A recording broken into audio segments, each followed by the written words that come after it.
Hold on just a minute.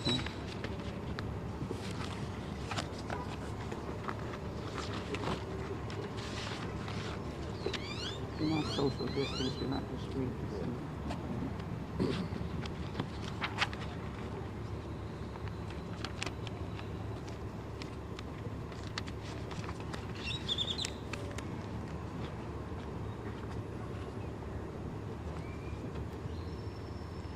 Good morning, and welcome to the 13th Annual Congressional Memorial Day Service.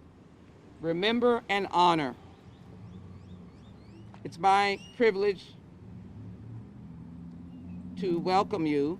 I'm Congresswoman Sheila Jackson Lee to this 13th annual commemoration. Delighted to be able to welcome our mayor of the city of Houston, our state representative, and our council member, Mayor Turner, Representative Eastman, Councilmember Robinson, and to each and every one of you.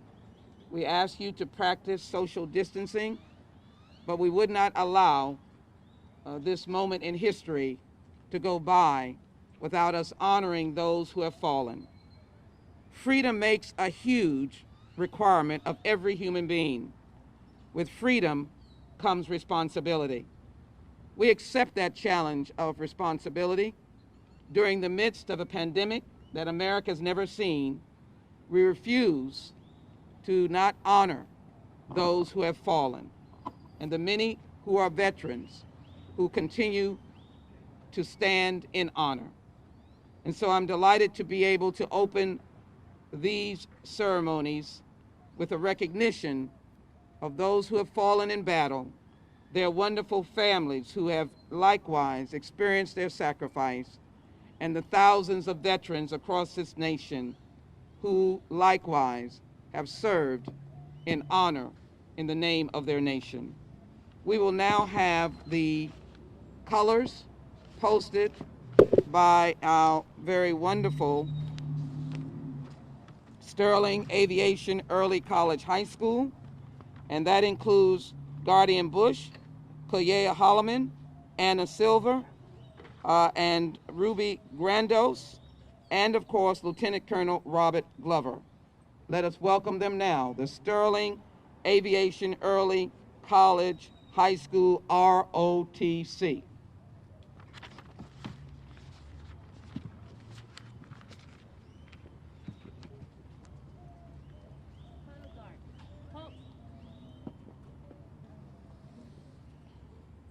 Right face. Order arms. Ready, cut.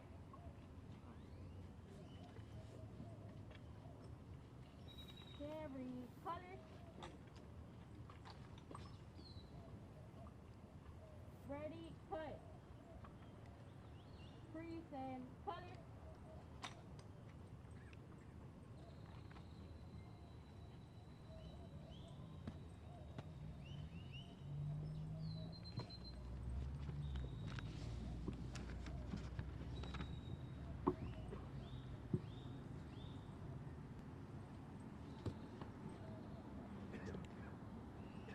If the Sterling High School can lead us in the Pledge of Allegiance.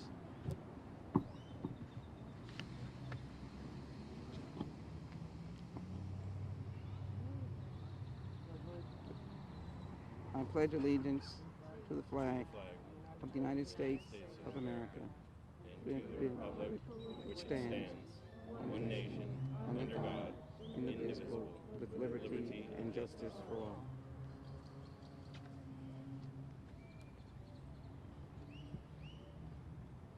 We'll now have the National Anthem by Angel Sylvester, a musical artist here in Houston, Texas.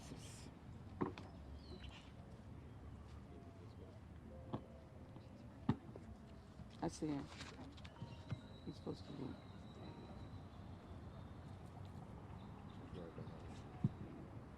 Excuse me. He's supposed to write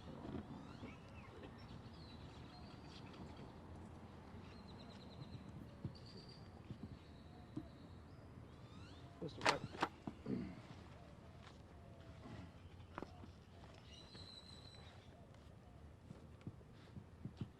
Oh, say, can you see by the dawn's early light what so proudly we held at the twilight's last gleaming, whose broad stripes and bright stars through the perilous fight o'er the ramparts we watched were so gallantly streaming, and the rocket's red glare, the bombs bursting in air, gave proof through the night that our flag was still there. Oh, say does that star-spangled banner yet wave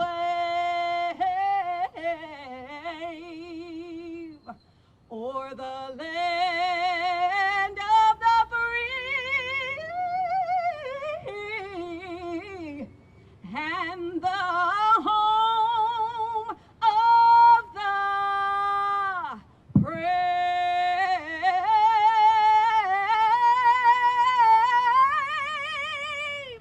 The brave!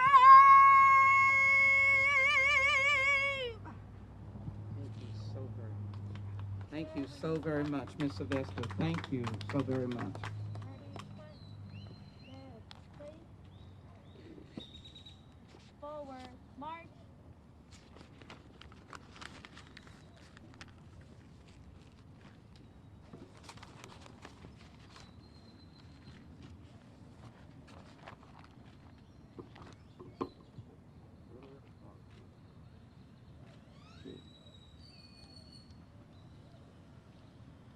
Thank you very much to Sterling High School for providing us with that recognition and the salute to our flag.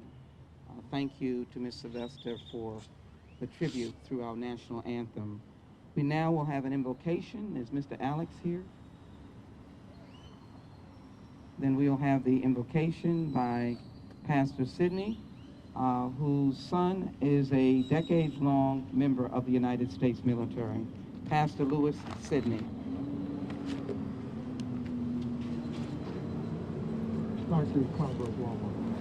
Would you please bow your heads? Our Heavenly Father, we come once and again thanking you, first and foremost, for the care and protection that you have given this great nation. We also thank you for all of those who have served in our military and have stood the gate to keep us safe and help us to know that we are protected because they are there. We ask you now, Lord, help us to never forget those who have sacrificed their lives to keep us safe in this country, the greatest country in the world. And then always remember those who are still standing in the gap between us and the harm that will come to us, that will allow us to sleep at night in peace and comfort and not worry that we are safe. We realize that it's all in your hands, but you have given them the wherewithal to know how important it is to stand the gap. Your holy word says, no greater love than a man have that he will sacrifice his life for his friend. So we're here today to remember all of those who have sacrificed for us. Now we ask that as this service continues, you would give us the grace and wisdom to be able to do it in a way that is pleasing to you. Thank you in Jesus' name. Thank you. Amen. Congresswoman. Amen. It's my privilege to ask Mr. James Little to come forward with God Bless America. Mr. James Little.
Thank you very much.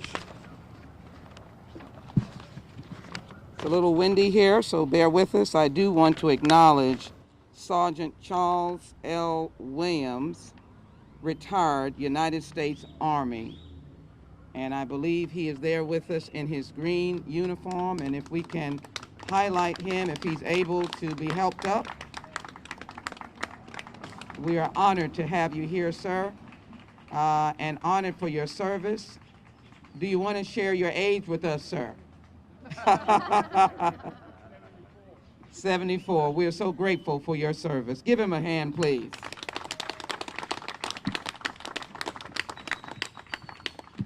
We'd like to acknowledge all of the veterans who are here.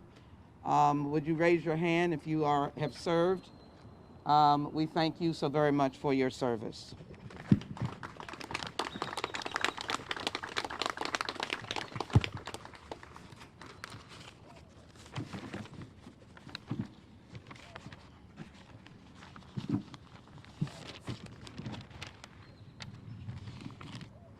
I started this morning by indicating the responsibility of freedom, and we're here today because of that responsibility, that we did not want this day to go. Standing in front of the World War II memorial that was led by many who have now gone on in the Heights community, and as a member of the Houston City Council, I was privileged to be a part of the building, of the supporting of the building of this monument. It continues to remain as a tribute not only to those in this community who died in World War II, but a tribute and a symbol to all who have died in battle. In my words, their sacrifice of death should never be forgotten, never to be dismissed, never to be ignored, and never, never to be trampled on, but always remembered and always honored. That is why we are here today, to ensure that those who have fallen in battle, from one battle to the next, beginning in the early days of the American Revolution, we have had brave men and women to put on the uniform and fallen in battle. And we have lost hundreds of thousands in the battlefields of Europe and Vietnam, Korea, and many places beyond, and even on our own soil. In the course of those horrific loss of life have been families left behind. I honor those families today. I honor those gold mothers today. I honor those families who now still, every Memorial Day, are pained by the loss of that loved one. But we as Americans can never fail to be reminded of their greatness. We can never be more grateful, a more grateful nation in the course of those who are lost. In 2020, we have a moment in history that we are too going through COVID-19, where almost 100,000 Americans have lost their life, 1,000 veterans. Even in the course of this time, our soldiers wearing the uniform, our Texas National Guard, the National Guard, has stood up to stand in the gap for all of us as we fight this terrible pandemic. But we could not allow Memorial Day to be trampled on by a pandemic. We could not ignore the value and the importance of this day. And so in this month of May, as we acknowledge the debt that we are owed, let us be a grateful nation. Let us stop and say thank you to a veteran. Let us place a flag and acknowledge those who have fallen. For me, it is the experience I had in visiting Normandy to see the rows and rows and rows of those fallen in battle who never were able to return home. We honored them there, but we will take always in our hearts those who lay under little white crosses, many of them never returning home. Those who did come home, we should make sure that we as Americans spend a moment in reflection for all of them. I want to say that the idea of honoring all of these very important persons comes with a sense, again, of responsibility. That responsibility, of course, is that we should do something. And as we do something, I hope that we will remember these words. Oh, you who sleep in Flanders fields, sleep sweet to rise anew. We caught the torch you threw, and holding high, we keep the faith with all who died. The greatest honor is a man or woman who lays down his life to serve and to protect someone else. And so today, we remember and honor, and we're reminded that we keep the faith for all who died. We remember and honor. Thank you.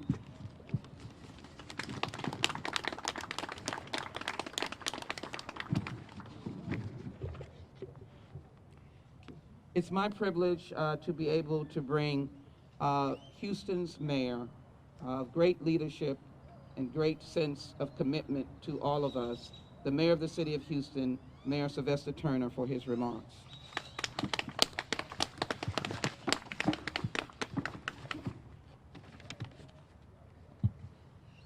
Thanks, Congresswoman, and I certainly want to thank her. This is the 13th consecutive year for this Congressional Memorial Day celebration, and I want to thank her for her leadership, and certainly for recognizing the sacrifice of so many hundreds of thousands of veterans and the price that they have paid. And it is good to be here today with our state representative, Anna Eastburn, and city council member at large, David Robertson, and so many, many others, and to be with all of you. Let me just say that this city is a grateful city. We have probably, I think, the second largest population of veterans that live in our city than any other place in the United States. We are only second to LA, to the LA region. And I think in large part, we value our veterans, and we recognize the contributions that they have made. Today, we certainly honor and pay tribute to those who have fallen, but this is one day in which we lift them up. Those who have fallen, we lift them up to say that we will never forget them. And so to the hundreds of thousands who have paid the ultimate price, who have made it possible for us to assemble right here in this square, make it possible for people to come down to City Hall and voice their views, make it possible for all of us to vote regardless of our political affiliation. This is the day in which we pay honor to them. It doesn't matter who you are, your ethnicity, your faith, your religion. The reality is men and women have fought for our country and for each and every one of us to be able to exercise our right. Freedom is not free, and it comes with a high, high price.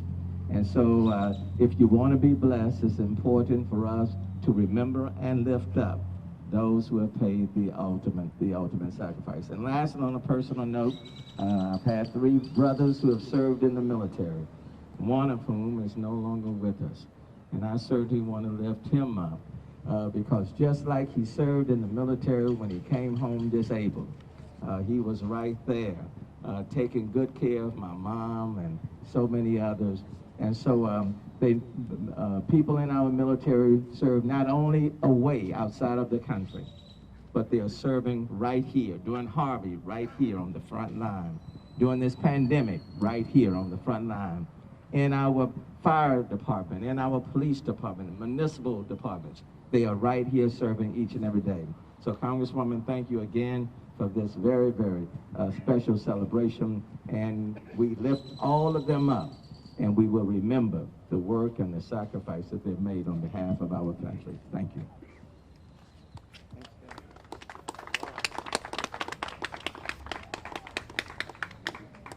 Thank you, Mayor, very much. We are taking an opportunity to be able to honor the National Guard, the Texas National Guard, as we take moments to honor the fallen. We've always said that when the nation is in need, they come to our aid. Before we begin our honoring of the National Guard, we'd like to lift you for the things that they do and that all of those who are first responders and others do, through a song by Angel Sylvester, The Impossible Dream.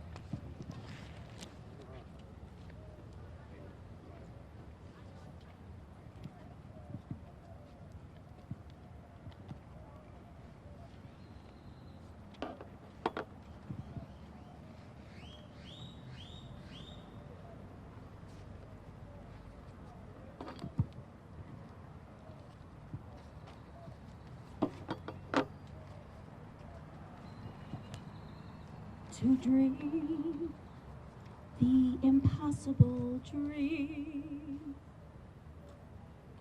to fight the unbeatable foe,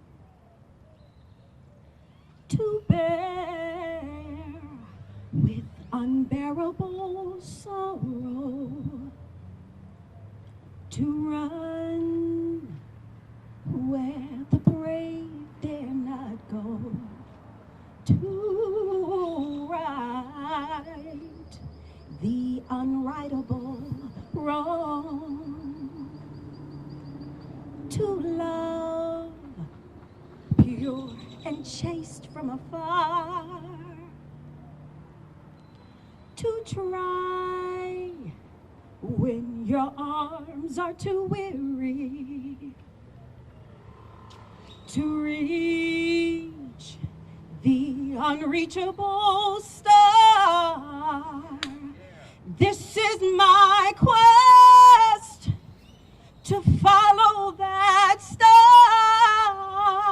no matter how hopeless, no matter how far, to fight for the right without question or pause, to be willing to march into hell for that heavenly cause. And I know if I'll only be true to this glorious quest, then my heart will lie peaceful and calm when I'm laid to my rest.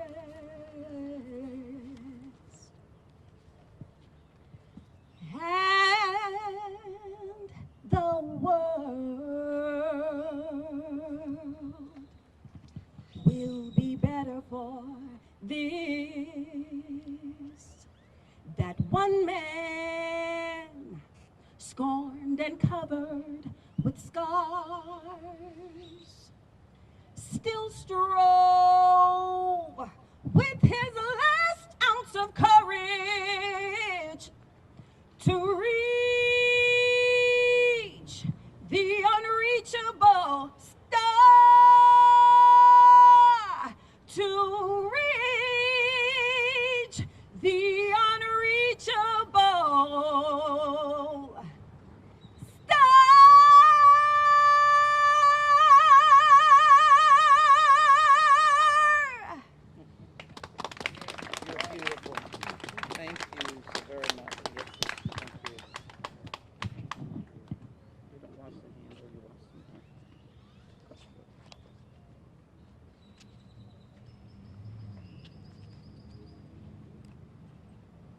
We wanted to take a moment to pay tribute to the National Guard, the Texas National Guard. Many of you have seen them in their work in the battle that we're facing now. We have a brief video in tribute, and then I will introduce our Chief Master Sergeant, who will come forward to say a few words. Do we have the video?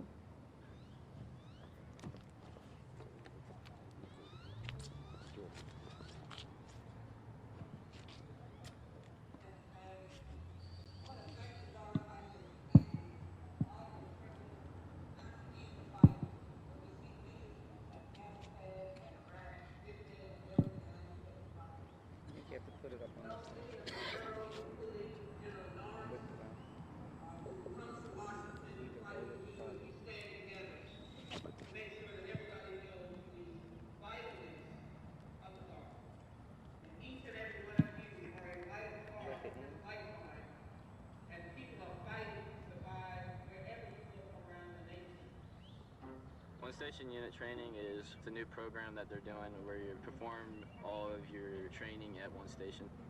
We come here for 9 weeks for basic training, and then usually they have an AIT after it, but they changed it to OSIT, which is going to be 14 weeks for us. Some of the advantages to OSIT training would be not having to go to a different place to train, so you have breaks in between, you just keep training. There is red phase, which is the beginning phase where you are training a lot, learning to get your bodies in shape. And then white phase, you learn how to properly use your weapon and shoot. Blue phase is where you learn how to continue marksmanship and start with your field training exercises. For black phase, it's more for squads, so you're in like groups of 4. And gold phase, you go into where you're going with the whole platoon.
Let me thank Preston Middleton for that tribute. These fine soldiers were food bank protectors, food distribution warriors, testing warriors, just wherever we wanted them to be. Welcome to the podium, Command Chief Master Sergeant Michael Kornitis, Texas National Guard. Give him a welcome. Thank you. First and foremost, thank you, Congresswoman Sheila Jackson Lee, for hosting this event. And on behalf of Major General Tracy Norris, our Adjutant General for the state of Texas, over the National Guard, she sends her regards, and she is very appreciative that you're hosting this event again and have invited us to attend. So thank you very much. So one of the things I want to also reiterate is Congresswoman is a very big military supporter, and we know that. Any times that we have visited with her, she makes a point of coming to greet us if she is busy. I know on 3 separate occasions I've come up to see you, and she's been on the floor, and she has asked her people to bring us down so that we can visit with her, because we mean that much to her, and we know that, we feel that, so thank you very much. So our Texas National Guard right now, they are very involved in this current pandemic. They are out testing, as the Congresswoman said. They are out sanitizing. So at this moment, we have crews that are out sanitizing nursing homes. One of the big impacts they're having, they are testing at the meat packing plants. What that is doing is that is allowing food that is here in Texas to be able to be processed and sent out across the country. So this is not just affecting Texas. We are making a national impact on everything that is going on with our National Guard. There are some of the examples right here. These soldiers and airmen are currently serving on the COVID response. They are at the food bank. They are testing here in the Houston area, Del Mar Stadium, Butler Stadium, and various other points. They are very involved, and they're proud to be doing what they're doing, because ultimately, us as guardsmen, we are here to serve you, the state of Texas, along with the nation. So today, I want to leave you with these 3 little remarks. We want to be grateful today, we want to be thankful today, and we want to be hopeful today. We want to be grateful for those who lost their lives in the line of duty in supporting and defending our great nation. We want to be thankful for the families that supported those members in making that decision to defend our country. Without them, and without them behind those service members, this day would not happen, and we would not be able to continue in doing what we're doing. And the final thing is hopeful. We want to be hopeful that there will be a day that no one will lose their life in the line of duty. But should that happen and should that occur, we know that our servicemen and women are stepping up and taking the oath voluntarily, selflessly, and defending each and every one of you. So every day, that is what we do, and that's what we're here for. Your National Guard is a big part of not only defending the country, but defending your state as you see today. So thank you very much for being here, and Congresswoman, thank you again from the bottom of my heart. Thank you so much for your service. Thank you so very much. If we would like to make a presentation for the outstanding National Guard.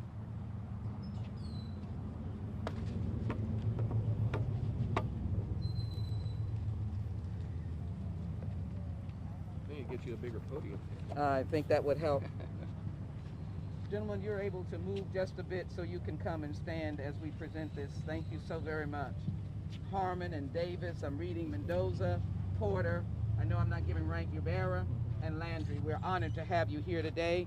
And to you, Sergeant, thank General Norris, but thank the Guard, National Guard, all over America.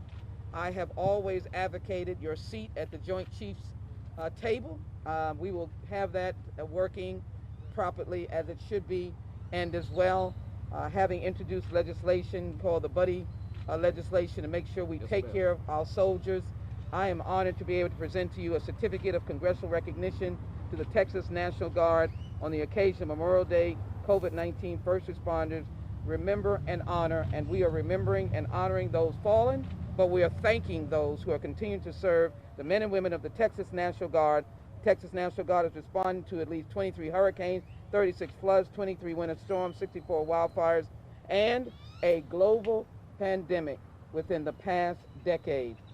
You are a multitude of soldiers, air guards, Texas State Guardsmen working every day, and as you said, you're working throughout the nation. Governors have called upon you, presidents call upon you, and the people call upon you. And so it is my privilege to say to you, on behalf of the constituents of the 18th Congressional District and the United States Congress, I am very much in appreciation of all of the detachments and all of the efforts in fulfilling your mission. Your work and dedication is truly deserving of the respect, admiration, and commendation of the United States Congress of the United States of America. Thank you very much, Congressman. I'm smiling, you can't tell. But.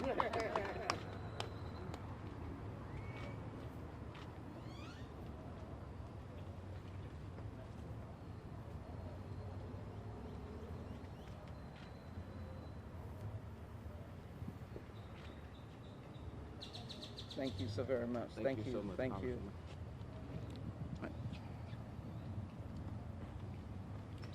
My privilege now to allow us to be able to have our commemoration speaker as we present him before laying of the wreath. This year, I'm proud to honor and have as a speaker Sergeant Major James Williams, the last living Buffalo soldier. The Buffalo Soldiers are comprised of former slaves, freemen, and black Civil War soldiers. They were the first to serve during peacetime. Sergeant Major Williams served in the Korean War and did 4 tours in Vietnam. When he joined the Army in 1950, he, along with all his fellow black soldiers, was still not allowed to eat, sleep, or participate in the same activities with their fellow white soldiers.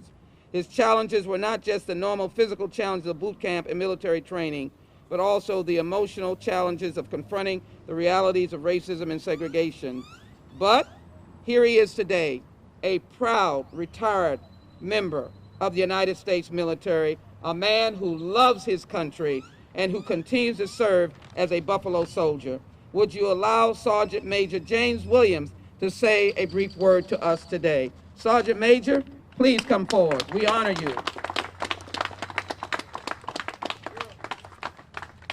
I would like to say that Sheila Jackson Lee, we are blessed, and I'm glad that I fought for you to have the position that you have at this day and this time. You're the only Congresswoman that ever went into combat with truth was certain to let them know how much you was concerned about them and about this country.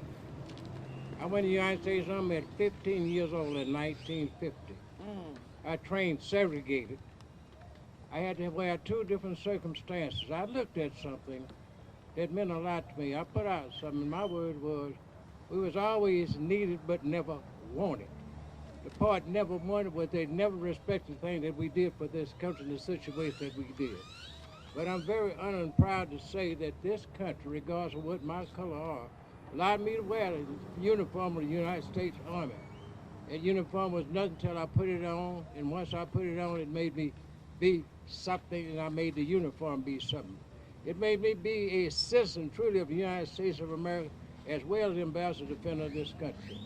I fought 4 combat tours in Vietnam, like she said. I was in the 101st Airborne Ranger Division. I had 240 combat jumps in both wars. My job was reconnaissance, and I was in the Ranger Division. I'm very honored that this country allowed me for my color to do what I did for this country. And I'm very pleased and very proud that for all men in the armed forces, regardless of race, creed, or color, that wear the uniform stand for what the uniform really stands for, which is a beautiful country. And I'm very honored and very pleased to always be with Congresswoman Sheila Jackson Lee, because she's 100% for the armed forces and for veterans to do anything she can do. And I thank God that he allowed me to be the last of history. I looked at a little small country boy in a town that I didn't even recognize to be living history in this country today. And I thank God for it, and I thank Sheila Jackson for the remarks she said about me and the confidence that she have in me. God bless America. And that's everybody said, God bless America. Because you're blessed to be in a country, have the right and freedom to do whatever you want to be. That's what we fight for. Thank you. Thank you, thank you, thank you, thank you. Thank you. Well, we could not leave you out, Master Sergeant. You are making history. Would you come and receive both your Congressional certificate, which we will not read, but we want you to know that you are deserving of this flag that has been flown over the United States Congress in your United States Capitol in your honor, because you are the last living, but you are a true patriot and you love this country. Would you take that, sir? All right. And I believe we have an award for him. And this is your certificate that that has your name on it. That flag has been hoisted by the United States Capitol Police, even in these very challenging conditions. We'll put that right there. And then we want to make sure that we have given you the acknowledgement of duty. You are truly one who has accepted the responsibility of freedom because you continue to do your duty.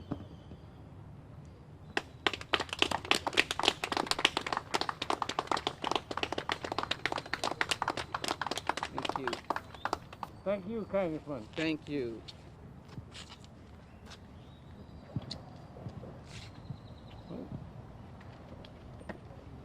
What are the other ones?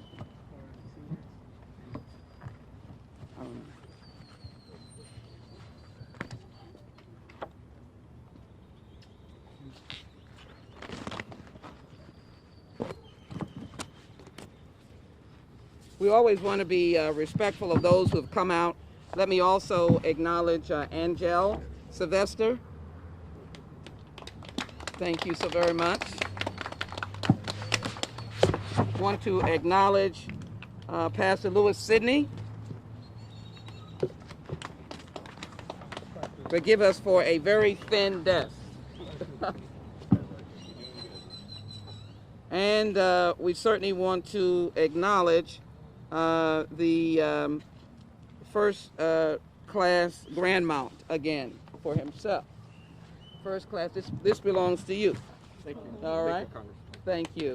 Congressman. Thank you. Get a picture.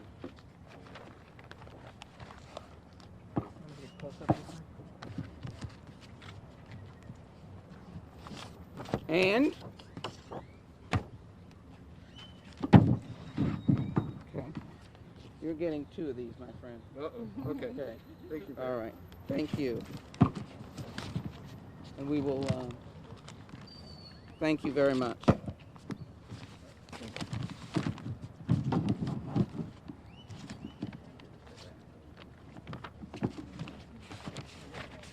I want to end before we lay the wreath as I began, and that is to remind us of where we are today and to be able to leave you with not only my words, but the words of so many. My words are, their sacrifice of death should never be forgotten, never to be dismissed, never to be ignored, and never, never to be trampled on, but always remembered and always honored. I wish to leave you with the words of General Schwarzkopf. It doesn't take a hero to order men into battle. It takes a hero to be one of those men who goes into battle. We have seen this with those who've been willing to sacrifice and give their lives for our country. We know that freedom requires a historic and major responsibility. This journey that we take now, having lost our fellow Americans to a pandemic, requires each of us to take a major responsibility. In the course of that responsibility, we are so fortunate to have standing by us the men and women that wear the uniform. If you've seen them as I have seen them, delivering food, stacking boxes in those in need of food, helping the timid in testing sites, sterilizing places where we have to go, refusing no order, but standing and saying, "Send me." That is why we come today, to honor as well, and more importantly, those who have fallen, those who no longer live, because they said to their nation, "Send me." And we're grateful for them and their sacrifice. We remember and honor. We thank their families for what they have done. And they are living in another place. They are in another place. But aren't they as well honored to see those who now wear the uniform standing ready to serve and to be able to sacrifice their life, if necessary, in the freedom and name of this nation? It is important for us to honor this day, Memorial Day. Before we lay the wreath, we will take a moment of silence that will honor those who have fallen and those who have served and those who are serving.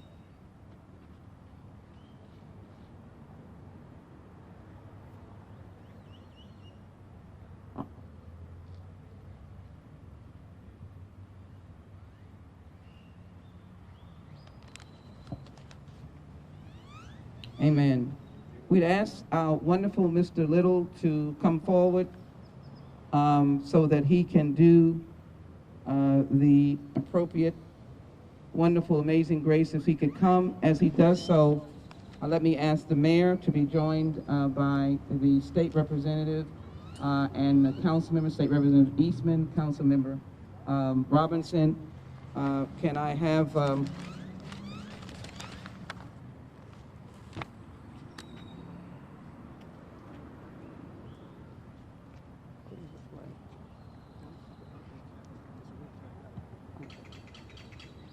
So, would you select one person to carry this as we follow you, and one of your very fine leaders to carry that? We will lay this on the back. Lowest ranking. Let me get his name. Sergeant Ibarra. Ibarra. A privilege for you to serve and for you to carry the wreath. These wreaths will be in honor of the fallen and in honor of the men and women that serve. Remember and honor. Remember and honor.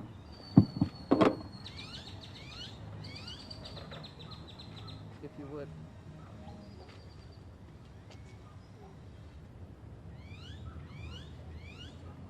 Mr. Little will now play Amazing Grace. We'll wait just a minute.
Sergeant Major, you want to come?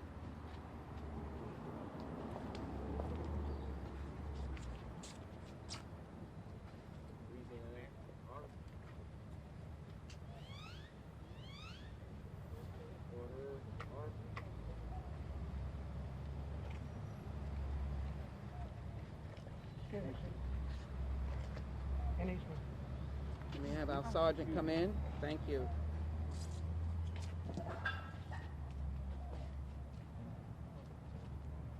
You want to take the picture? Yeah, you can go around.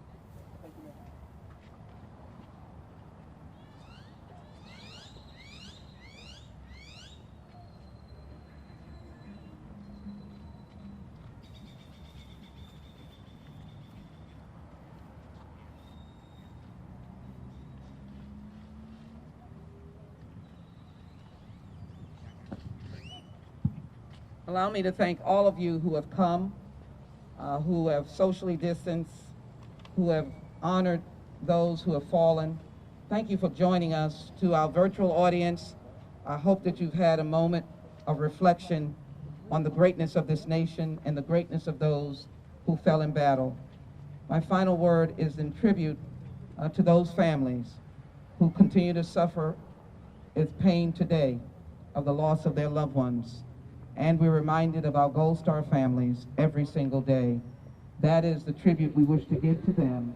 And we want them to know that their loved ones lost, their sacrifice will never be trampled on, never diminished, never forgotten.